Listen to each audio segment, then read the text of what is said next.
Livro de Atos, capítulo número 9.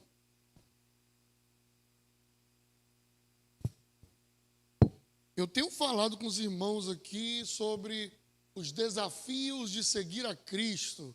O primeiro desafio foi entender a mensagem. Muitos de nós estamos na igreja e não entendemos a mensagem. O segundo desafio foi eu e as minhas escolhas. E falamos sobre a responsabilidade com as nossas escolhas. O terceiro desafio foi manter um coração diante de Deus, mesmo que tenha que obedecer regras. O quarto desafio foi vivendo neste mundo sob a ética do reino de Deus, que é uma vida completamente diferente. E o último desafio que eu falei com os irmãos foi o desafio de seguir. Seguir, de estar seguindo a Ele. E hoje, eu gostaria de meditar com os irmãos e finalizar essa série de mensagens com essa mensagem de hoje, em Atos capítulo 9, do 10 ao 19. Atos capítulo 9, do 10 ao 19, que diz assim: havia um certo discípulo em Damasco, chamado Ananias. E o Senhor disse-lhe em uma visão: Ananias. E ele disse: eis-me aqui, Senhor. E o Senhor disse: levante-se e vai à rua chamada direita. E pergunta na casa de Judas por alguém chamado Saulo de Tarso, porque eis que ele está orando. Em uma visão ele viu um homem chamado Ananias entrando e colocando a sua mão sobre ele para que ele pudesse receber a sua visão. Então respondeu Ananias: Senhor, eu tenho ouvido de muito acerca deste homem, quantos males ele tem feito aos teus santos em Jerusalém. E aqui ele tem autoridade dos principais dos sacerdotes para prender a todos que invocam o teu nome. Mas o Senhor disse a ele: vai pelo caminho, porque ele é um vaso escolhido para mim, para levar o meu nome diante dos gentios, e dos reis e dos filhos de Israel. Porque eu lhe mostrarei quão grandes coisas ele deve sofrer por causa do meu nome. E Ananias foi pelo caminho e entrou na casa, e impondo-lhe as suas mãos sobre ele, disse: irmão Saulo, o Senhor Jesus, que te apareceu no caminho por onde vinhas, me enviou para que recebas tua visão e seja cheio do Espírito Santo. E imediatamente lhe caíram dos olhos como se fossem escamas, e ele imediatamente recebeu a visão, levantou-se e foi batizado. E tendo recebido o alimento, ele foi fortalecido, e esteve Saulo alguns dias com os discípulos que estavam em Damasco. Vamos orar. Senhor, muito obrigado por esta noite e obrigado por tua palavra. Eu peço que o Senhor fale conosco, nos dirija, em nome de Jesus. Irmãos, diante dos desafios de seguir a Cristo, e são muitos, e eu apresentei para os irmãos, e mostrei para os irmãos principalmente que para fazer parte do reino de Deus, não depende de mim e de você. Para fazer parte do reino de Deus, depende da graça e da misericórdia de Deus. Mas, se eu tenho um problema com as minhas escolhas, se eu tenho que compreender a mensagem, se eu tenho que seguir, se eu tenho que viver aqui sob a ética de um outro reino que não é daqui, hoje eu gostaria de encerrar essa série de mensagens. E diante desse texto que lemos, e vamos utilizar outros para fundamentar o que eu trago nessa mensagem de hoje, para dizer para você hoje, qual é o teu lugar neste reino? E qual é o teu alvo, o teu propósito dentro deste reino? Se esta salvação, se entrar neste reino, está relacionado à graça do Senhor, se tudo o que acontece depende da graça, da sua misericórdia, mas então qual é o meu lugar dentro disso tudo? Qual é o meu e o teu lugar dentro desse reino? Qual é o meu e o teu lugar dentro de todo esse plano de salvação do Senhor? E qual é o nosso alvo? qual é o alvo dessa igreja, o alvo desse homem e dessa mulher dentro desse reino. E para entender isso, para chegar a essas respostas, eu me lembrei aqui de Atos capítulo 9, que fala sobre o momento da conversão de um homem chamado Saulo de Tarso. Saulo de Tarso, depois seu nome é mudado, e ele é o Paulo que nós conhecemos. O Paulo que escreveu a maioria do Novo Testamento. O Paulo que escreveu muitas cartas e desvendou muito do evangelho que nós temos hoje. Mas antes desse Paulo ser o Paulo que escreveu a carta aos Romanos, aos Coríntios, aos Gálatas, aos Efésios, antes disso, ele era Saulo e ele era perseguidor dos cristãos. Os cristãos estavam ali anunciando a Cristo e ele era perseguidor. Perseguidor, mas ele era um grande perseguidor. Os irmãos lembram quem foi o primeiro mártir da Bíblia no Novo Testamento? Quem lembra aí? Estevão foi o primeiro, lembra? Estevão foi morto como? Apedrejado.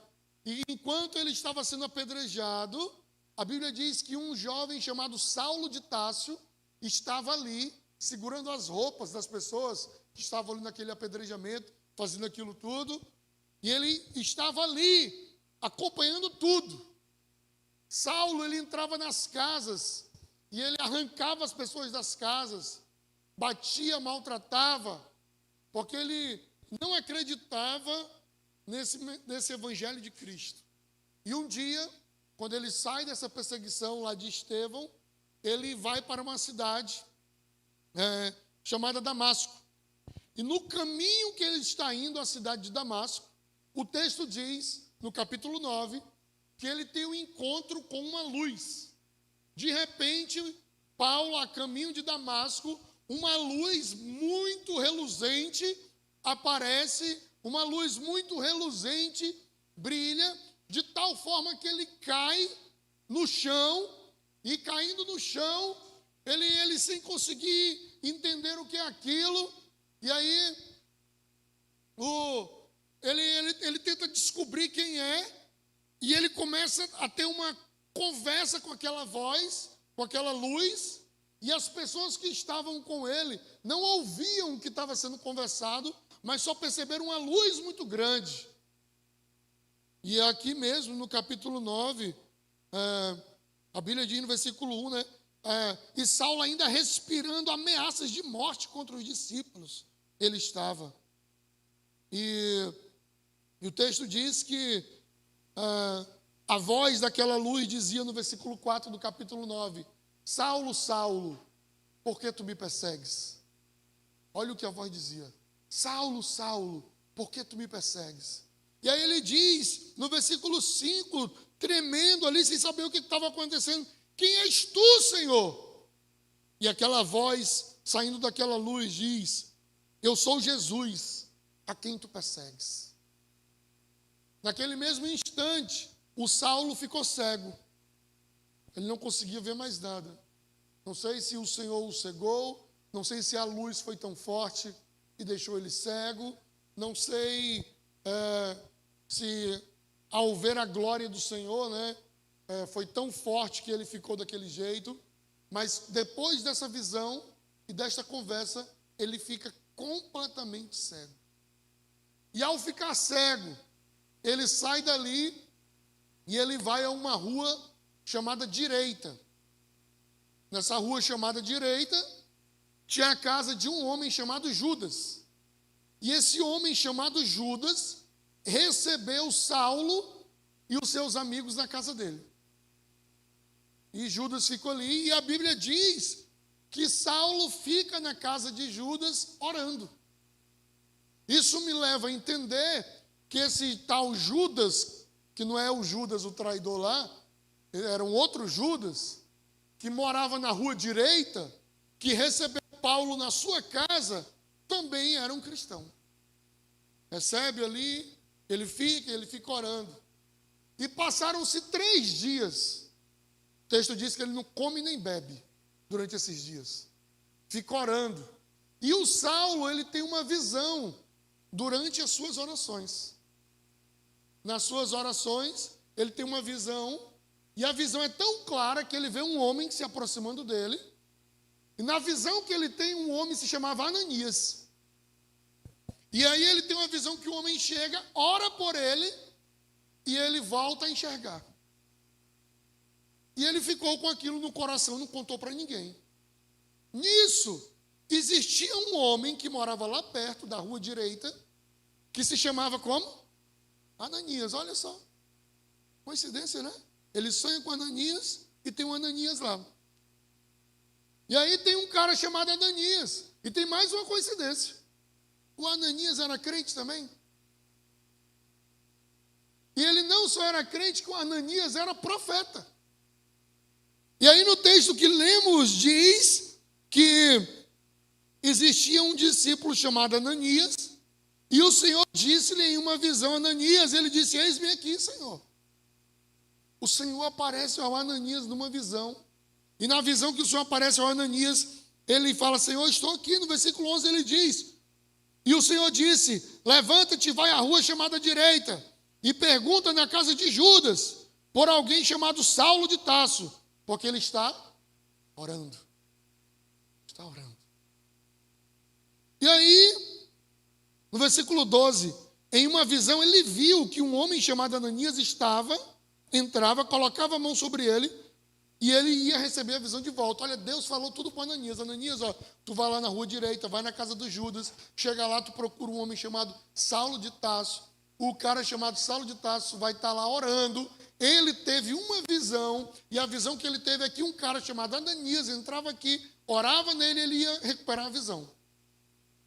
O Ananias falou, Senhor, mas esse tal de Saulo de Tarso não é aquele que está matando todo mundo? Ele é esse mesmo. Ele, Senhor, mas o Senhor está mandando eu ir orar por aquele Saulo que estava lá no apedrejamento do Estevão, que arranca as pessoas da casa, que bate, que maltrata, que tortura, por eles serem cristãos, e o Senhor está mandando eu ir lá, orar por ele, para ele ser curado. Ele é isso mesmo. E sabe o que mais me surpreendeu? Não foi o Ananias perguntar isso, foi ele ir. Ele perguntou, confirmou com Deus, é isso mesmo, e Deus falou, era. Ele, tá bom. E ele foi lá, saiu de lá, foi lá, procurou lá. Acho que já estava sem muita criatividade, né? Aí eu acho que chegava assim numa encruzilhada, tinha uma rua para a direita e uma para a esquerda. Aí ele falou assim, rapaz, como é que vai ser o nome dessa rua aí? Falou, direita, né? Aí ele chega lá na rua direita, deveria ser para o lado direito, né? Tinha a casa do Judas lá, não sei quantas casas tinham lá, mas tinha a casa do Judas. Ele chega lá na casa do Judas, ó. Judas mora aí? Mora. Tem um cara chamado Saulo aí? Tem. Está lá no quarto orando. Vamos lá. E eles vão lá no quarto do Saulo, ele está orando, o Ananias estende a mão sobre o Saulo, ora sobre ele, e naquele momento ele é milagrosamente curado da cegueira. Aquele dia em diante, ele continua orando, estudando a palavra, e ele se torna um grande pregador e escritor de boa parte do Novo Testamento, né? O Novo Testamento tem 27 livros, dos 27, 13 foram escritos por Paulo, e temos muitas coisas, né? Alguns até que talvez possam ter sido ele que escreveu também, pregou o evangelho na Ásia, entrou na Europa, fez as suas viagens missionárias, 4 viagens missionárias, onde pregou para muitas pessoas, conduziu os concílios. Quem é mais importante nessa história? O Saulo, o Ananias ou o Judas?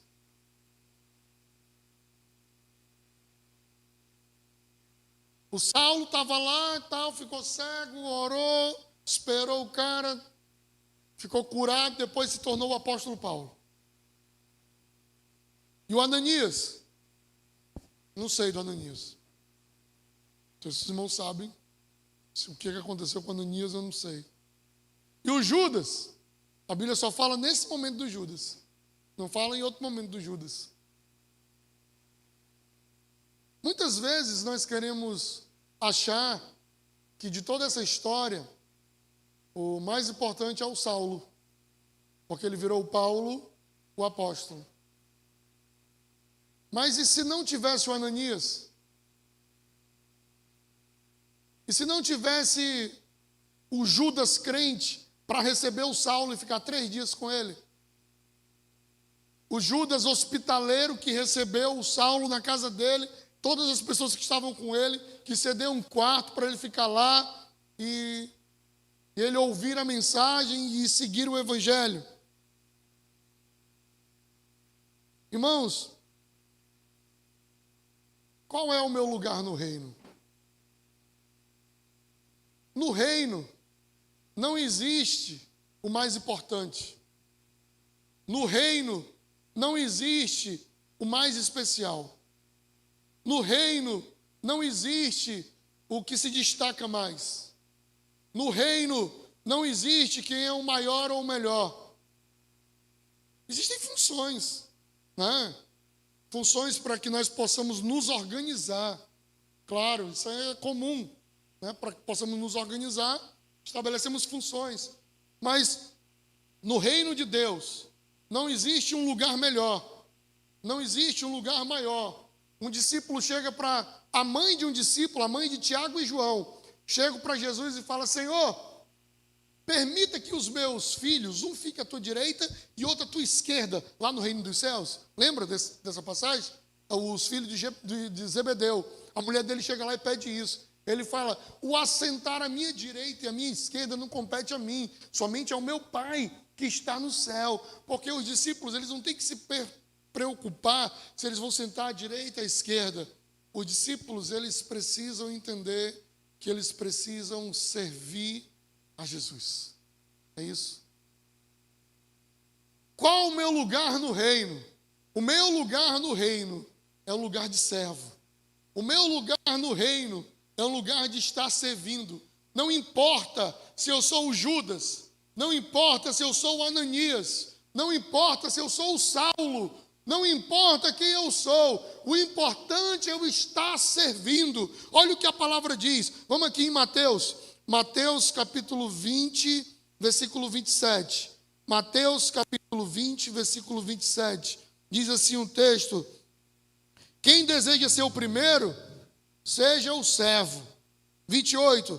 Assim como o Filho do Homem não veio para ser servido, mas para servir e para dar a vida em resgate de muitos. Jesus veio para servir e não para ser servido. Ele veio e nos deixou um exemplo. Ei, o meu lugar e o teu lugar dentro desse reino é um lugar de servo. E esse lugar de servo não importa onde nós estamos, não importa o que nós estamos fazendo. Nas historinhas por aí, motivacionais, as pessoas contam uma história, que não sei se é verdadeira, mas elas contam, mas vai ter uma boa aplicação para o que eu vou lhe falar aqui. Uma visita à NASA, as pessoas lá, cada um fazendo o seu serviço, cada um fazendo as suas coisas, né? E aí tinha uma pessoa que estava lá com a vassoura, passando a vassoura lá no chão, e alguém pergunta para ela assim: ei, o que você está fazendo aqui? O que você faz aqui? Eu estou ajudando o homem a pisar na lua. Mas não é faxineira, não limpa o chão, não. Minha missão aqui é muito maior do que essa. Não sei se essa história, não sei nem se o homem pisou na lua de verdade, né? Aquela bandeira balançando até hoje, ela me espanta na gravidade que tem lá. E por que não voltaram também, né? Mas digamos que ele tenha pisado na lua. Digamos que realmente ele tenha ido lá. Ele chegou lá. Olha a visão nessa historinha bem interessante. A pessoa, eu não estou limpando o chão. Eu estou num serviço maior, que é levar a humanidade pela primeira vez até a lua. E você? O que você está fazendo? Ah, não, eu canto. Ah, eu prego. Ah, não, eu arrumo as cadeiras. Ah, não, eu coloco a letra ali para os irmãos verem a letra da palavra. Ah, não, eu cuido da administração, sou mais dessa área. Não, irmãos, não é nada disso. No reino de Deus, o meu lugar e o seu lugar no reino de Deus é um lugar de servo. Nós somos servos de Deus. Não importa o que a gente está fazendo, não importa se a gente é o Judas, o Ananias ou o Saulo, não importa. Quem cura é Jesus, quem faz o milagre é Jesus, a graça é de Jesus. E eu e você, nós somos os servos de Deus. Olha em Marcos, o que a palavra diz? Marcos capítulo 9, versículo 35. Olha aqui como diz o texto. E ele assentou-se, chamou os 12 e disse: se algum homem deseja ser primeiro, este seja o último de todos e o servo de todos. Olha o que Paulo diz em 1 Coríntios, capítulo 15. 1 Coríntios, capítulo 15. Deixa eu só confirmar aqui o versículo, acho que é o 58. 1 Coríntios 15, 58. Portanto, meus amados irmãos, sejam firmes, inabaláveis sempre, abundantes na obra do Senhor, sabendo que o vosso trabalho não é vão no Senhor. Nós fomos chamados para ser servos do Senhor. Nós temos que servir ao Senhor. Não importa com o quê. Eu não sei com que eu vou servir. Não importa com que eu vou servir. O importante é eu estar servindo ao meu Deus. Não importa a minha posição. Não importa se estão me vendo ou não, não importa se eu estou numa posição de destaque ou não. O que eu quero é estar servindo ao meu Deus. O que eu quero é estar com a minha vida diante dele. Se o Ananias falasse aqui, eu não vou, ele tinha quebrado um ciclo que estava acontecendo. Se o Judas falasse, aqui não entra, tinha quebrado um ciclo. Porque às vezes a gente só quer ser Paulo, a gente só quer ser o apóstolo, a gente só quer ser o abridor lá de igreja, a gente só quer ser o bispo, o apóstolo, o cargo máximo. Mas Deus nos chama para ser servos. Eu e você somos servos dele. E o nosso lugar neste reino é um lugar de servo. Por isso queira servir ao Senhor. O Baruque tem uma canção que diz assim, eu quero te servir, eu quero te obedecer, viver tua vontade, refletir tua verdade, te honrar com minha vida e em tudo te adorar, mestre, amigo, amado Jesus. O meu lugar no reino é servindo. Eu sirvo do jeito que for, eu sirvo cuidando, eu sirvo limpando, eu sirvo abrigando alguém, mas o meu lugar no reino de Deus é servindo. Muitas pessoas da igreja falam, eu não sei qual é o meu lugar, até hoje eu não sei assim qual é o meu lugar. Servindo, é servo. A palavra ministério, sabe o que significa? Serviço. O diácono, sabe qual é a tradução, a melhor tradução da palavra diácono? Garçom, aquele que serve. Lá na ceia do Senhor, quem é que foi limpar os pés do discípulo, lavar? Jesus. O maior de todos foi lavar os pés, lugar de servo. Irmãos, nós precisamos servir ao Senhor. Não dá, irmãos, para a gente viver um cristianismo assim, sem servir. Não dá para viver um cristianismo sem fazer nada. Não dá para viver um cristianismo de ouvir pregações, de ouvir músicas. É preciso entregar, é preciso se entregar mais, é preciso se dar. O cristianismo é servir. Você pode servir de muitas formas e de muitas maneiras. Você pode servir, você pode ser útil na obra de Deus, fazendo tantas coisas lindas, que vão contribuir para a obra do Senhor. Servir. O grande desafio do cristão é entender o seu lugar, e é o lugar de servir. Principalmente hoje, né, irmãos? Hoje, nós vivemos uma geração que não é mais nem... Teve um tempo que os escritores falavam das igrejas supermercado. Como assim? O cara vai lá no supermercado e ele pega só o que quer, né? Eu quero isso, eu quero aquilo, eu quero isso, eu quero isso daqui. E as pessoas vão para a igreja às vezes querendo isso também, né? Pegar só coisas que agradam, coisas que eu quero. E hoje isso já até evoluiu, né? Se eu fosse dar um exemplo agora, uma geração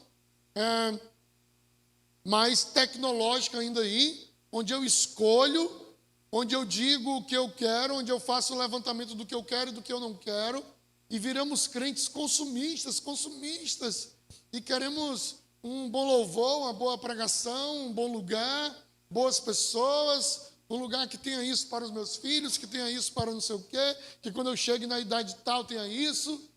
E aí as igrejas criaram um slogan. Eu fico impressionado com isso. Um lugar para conviver com a sua família, um lugar para chamar de seu, um lugar... O que é isso, irmãos? Aqui eu vou colocar um também, um lugar para confrontar pecado. Aí não vem, né? Um lugar para dizer, converta-se ao Senhor. Não, eu quero um lugar para chamar de meu. Eu quero um lugar para conviver com a minha família. Um lugar, irmãos, igreja não é isso. Ser cristão não é isso. Nós precisamos servir ao Senhor e o nosso lugar é de servo. Às vezes chega alguém e fala assim, meu Deus, é um absurdo, ainda não ajeitaram isso, ainda não fizeram aquilo. E eu vi um pastor falando esses dias aí, acho que foi lá na igreja do pastor Sérgio, não lembro onde foi, acho que foi o pastor Marcos que falou. Ele disse que é o vassoura. E o que é isso? É tipo assim, alguém chega e vê alguma coisa suja, né? Aí fala, pastor, tem um negócio sujo ali. Aí ele diz, tem uma vassoura atrás da porta. Mas aí eu disse esse exemplo, mas são muitos outros. Fala assim, pastor, a gente deveria trabalhar com um centro de recuperação. Tem uma vassoura atrás da porta. Pode começar. Pastor, a gente deveria fazer sopa. Tem uma vassoura atrás da porta. Você já pode fazer a sopa. Eu quero até ver. No dia da foto, eu vou até sair na foto. Pastor, olha, nós precisamos, assim como igreja, ter vigília. Tem uma vassoura atrás da porta. Já pode marcar, vai ser que dia? A vigília. Servir, irmãos. Servir. Fazer. E mais, tem mais. Deus mostrou para você que tem que ter vigília. É você que Deus quer usar. Não é eu não. Né? Deus deu a visão para você. Aí você já pega a vassoura, ó, já vai fazer. Servir. O nosso lugar no reino é um lugar de serviço. Era isso. Não importa se eu sou o Judas, o Ananias ou o Saulo. Mas o Judas, o Ananias e o Saulo, eles são o quê? Servos. É isso. Meu lugar de servo. E o meu alvo? Tem crente que quer ir para o céu. Faz qualquer coisa para... Não tem aqueles filmes que o cara faz qualquer coisa para chegar em algo? Tem gente que está fazendo de tudo para ir para o céu. De tudo. Pisa no irmão, mente, rouba, perde a família. Vai, porque eu quero ir para o céu. Eu quero ir para o céu. Né? Aí larga tudo, abandona tudo, não cria os filhos. Não, porque eu quero ir para o céu. O negócio dele é ir para o céu. O céu. E ele tem um negócio do céu que ele quer ir para o céu. E o Fernandinho tem um CD, eu acho que é no Faz Chover. E ele tem uns dizeres tão bonitos dentro da capa do CD, né? E ele fala tipo assim, se for para eu ir para o céu, só porque eu tenho medo do inferno, risca-me do céu.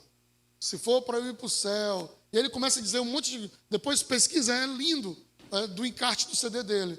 E falando nesse sentido assim, se for para ir para o céu, só por qualquer coisa, não, mas eu quero ir para o céu porque eu quero te ver. Eu quero ir para o céu porque eu quero estar contigo. Eu quero ir para o céu porque a tua presença é tudo que eu quero. Eu quero ir para o céu porque é maravilhoso estar contigo. Né? O meu lugar é de servo e o meu alvo. Vamos mudar o alvo, irmãos. A gente fica cantando aqui, né? Meu alvo é Cristo, né? Meu alvo é Cristo. Só que às vezes a gente canta isso aí para ir para o céu, irmãos. E aí você perguntar se pastor, você quer ir para o céu? Eu falo, claro. Não estou dizendo que é para deixar de querer ir para o céu. Não. Mas e o alvo da nossa vida enquanto nós estamos aqui? Gênesis capítulo 1, versículo 26. Olha o que a Bíblia diz aqui. Ó. Gênesis capítulo 1, versículo 26. Gênesis capítulo 1, versículo 26. E disse Deus, façamos o homem o quê? Façamos o homem a nossa imagem e conforme a nossa... Façamos o homem conforme a nossa imagem e a nossa semelhança.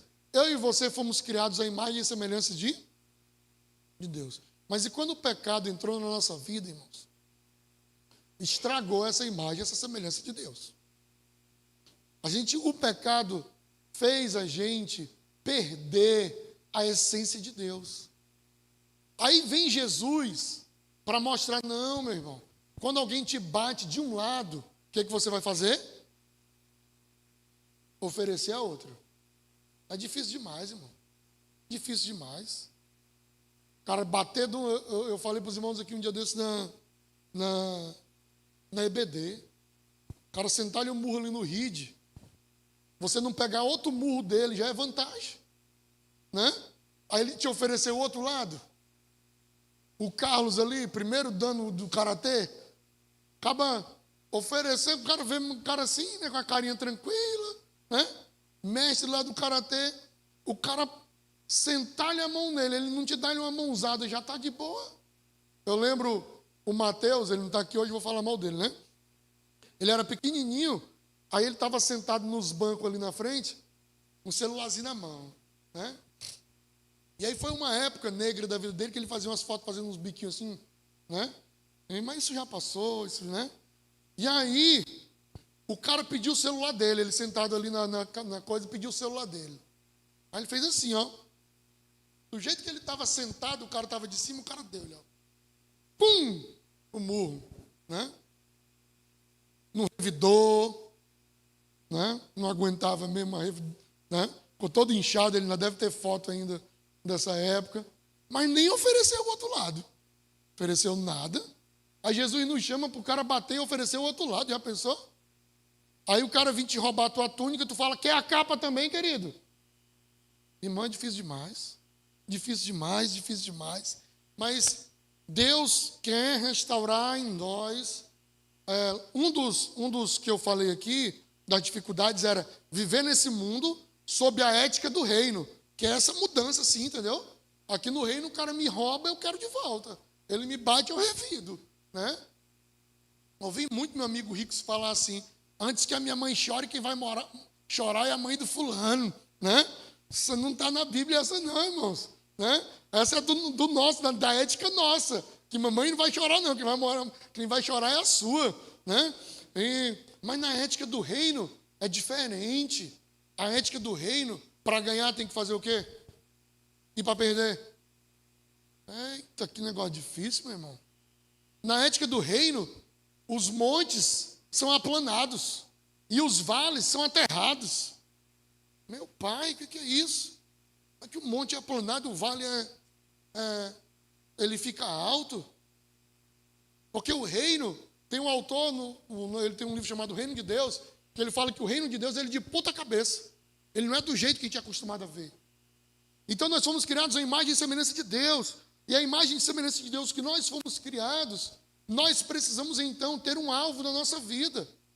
E o nosso alvo é o quê? Todo dia, ser mais parecido com quem? Com Cristo. O nosso alvo é ser semelhante a Cristo. Todo dia. Olha em 1 João 3,2. 1 João 3,2. Diz assim, ó. 1 João 3,2. Amados, agora somos filhos de Deus, e ainda não se manifestou o que havemos de ser, mas sabemos que quando Ele aparecer, haveremos de ser o quê? Semelhante a Ele. Porque haveremos de vê-lo assim como Ele é. Todo dia a gente quer ser o quê? Semelhante a Jesus. Já pensou, irmã, o que é ser casada com alguém que é semelhante a Jesus? Já pensou, irmão, ser casada com alguém que é semelhante a Jesus? Já pensou, filho, ter um pai que é semelhante a Jesus? Já pensou, pai, ter um filho que é semelhante a Jesus? O nosso alvo todo dia é ser semelhante a Jesus, é ser parecido com Ele, do jeito que Ele faz, do jeito que Ele trata, do jeito que Ele faz as coisas. Olha Romanos 8, 29. Romanos 8, 29. Romanos 8, 29. Olha o que o texto diz.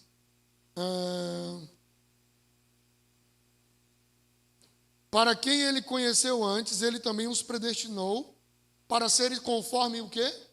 A imagem do seu filho, para que ele pudesse ser o primogênito entre muitos irmãos. O primogênito, o primeiro dos nossos irmãos é quem? É Jesus. E ele nos predestinou para ser igual a quem? A Jesus.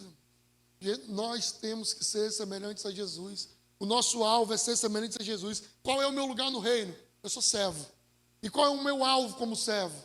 Ser semelhante a Jesus. Olha o que Paulo fala aos Coríntios, 1 Coríntios 11, 1. Sede meus seguidores, assim como eu sou de Cristo. Paulo chamando, falando, olha, me sigam do jeito que eu sigo a Cristo, para que nós possamos ser cada dia mais semelhantes a quem? A Cristo. Olha o que Paulo fala aos Filipenses agora. Filipenses capítulo 3, versículo 17.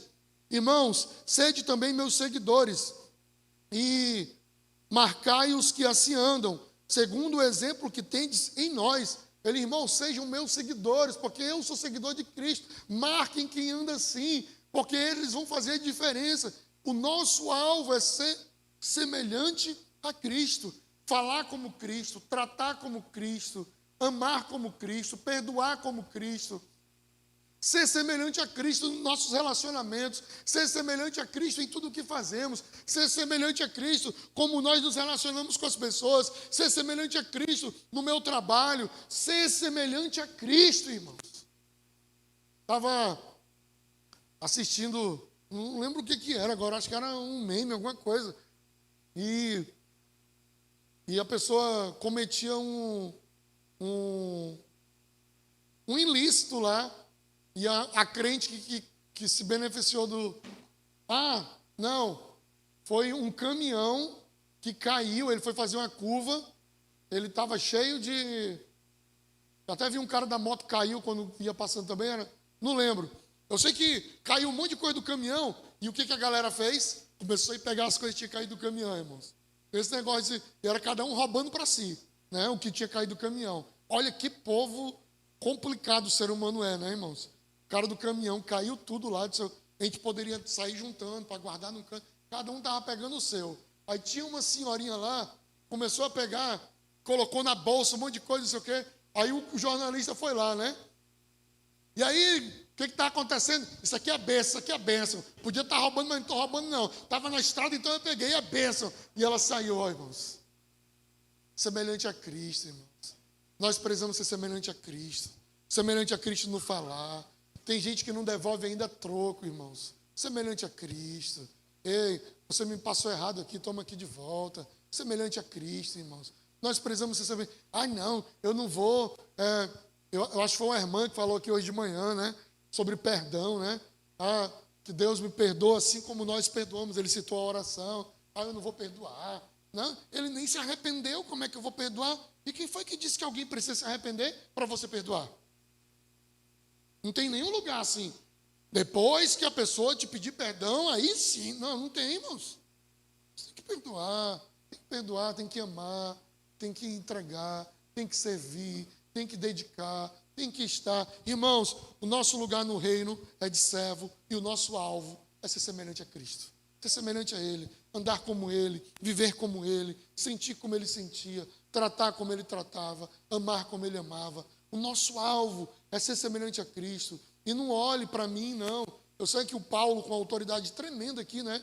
Ele disse assim, sejam meus imitadores, como eu sou de Cristo. Mas se você olhar para mim, você vai ver muitas falhas, vai ver muitos erros, vai ver coisas que eu vou te decepcionar e não vou fazer como você quer. Você vai olhar para mim, esses dias, a pessoa falou, meu Deus, pastor, estou arrasado, o que foi que houve? Não, o pastor fulano de tal, que era conhecido, e ele se separou, e já está com outra mulher, morando não sei aonde, fazendo não sei o quê. E eu falei, e você está arrasado porque você está com compaixão da pessoa e quer que ela fique bem, não sei o quê. Não, como que ele, um pastor... Não, irmão, você está completamente enganado. Você está completamente fora da casinha. Você não tinha nem que estar falando sobre isso para mim. Ele é ser humano como você é ser humano também. Ele tem os pecados dele como eu. Você tem também como Pedro, o Paulo, o José, a Maria, o Judas, o Ananias. tem do mesmo jeito que eu e que você, e você não tinha nem que estar falando, compartilhando, fazendo nada disso, porque só quem perde nisso é o reino, é o reino. Eu sei que a pessoa nem esperava, assim, aquelas respostas que a pessoa não espera, né, ouvir, aí fica assim, meio desconfiado. Seja imitador de Cristo, seja imitador de Cristo, queira ser como Cristo. E aí tem como ser como Cristo sem conhecer as Escrituras? Não dá, irmãos. De vez em quando chega um para mim falando assim, pois é, porque na Bíblia tem não sei o que, não sei o que. Aí não, é na novela, irmãos, ó. Nem é na Bíblia. E agora está ficando famoso, né, aquela série The Chosen, que saiu até para o cinema também. Aí de vez em quando chega um com a história dos discípulos, não está na Bíblia não, isso aí é... A série é bacana lá, a série assista e tal, é bacana, mas não está na Bíblia isso aí. Tem que ler a Bíblia, irmãos. Tem que ler a Bíblia. Para ser semelhante a Jesus, ó, tem que ler a Bíblia. Tem que se encher de Bíblia. Tem que estar na presença do Pai. Estando na presença do Pai, a sua vida vai ser transformada. Por isso eu encerro essa série de mensagens. E eu encerro te dizendo: o meu lugar e o teu lugar no reino é servindo. Não importa como. E eu vou querer adorar a Deus contigo aquela canção. Como um farol que brilha à noite. Usa-me em qualquer lugar. O meu lugar e o teu é servindo. Seja no que for, servindo. As irmãs ajeitaram o mural, ficou tão bonito. A mudança ali no mural. Os irmãos se reuniram e trocaram ali o envelope do dízimo. Ficou tão bonito, estava tudo feio, tudo rasgado, tudo de qualquer lugar. Os irmãos se reuniram aqui, mudaram aqui o púlpito aqui, né? Ficou diferente. As fotos ficam bonitas, né? Eu fico, rapaz, eu estou bonito, ó, né? E aí cada um se dedicando no que for, né? Os irmãos chegam aqui, um limpou, outro ligou o ar para estar mais ventilado para você. Aí outro entregou um sacolão ontem. Ontem nós fizemos uma ação lá de dentista, de entrega de sacolão. Só de sábado para cá foram 50 sacolões entregues, né? Através da doação dos irmãos, das coisas que os irmãos têm feito. Ontem os meninos receberam pasta de dente, escova de dente, servindo, irmãos. E às vezes eu sirvo só carregando bom. Ontem, qual foi o meu serviço desse negócio aí? Foi levar os irmãos para lá no carro, foi o que eu fiz. Não fiz mais nada. Mas se eu tiver que servir dirigindo, que seja dirigindo. Se eu tiver que servir limpando, que seja limpando. Quando eu tiver que ser pregando, que seja pregando. Não importa onde, não importa o lugar. Mas que eu seja servo e que eu tenha um alvo. Eu estou muito distante, irmãos, de ser semelhante a Cristo. Mas eu vou correr todos os dias da minha vida para ser semelhante a Ele. E chegar lá no céu, chegar lá na presença do Pai. Ele, o primogênito de muitos irmãos. E todos nós lá celebrando a Ele. Amém? Vamos orar? Vamos ficar de pé? Colocar a nossa vida diante dEle?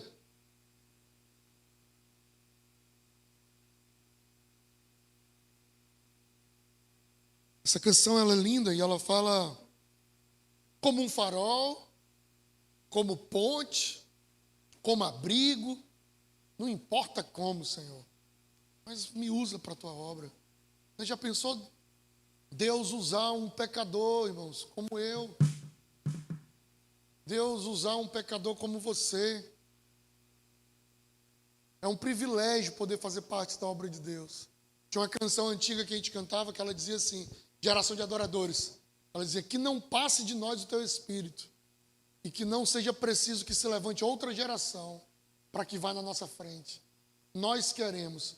Aí tem um dialeto indígena que o Barack Obama falou no dia da primeira posse dele. É uma oração do dialeto indígena. Ele disse assim, ó: nós somos o que nós estávamos esperando.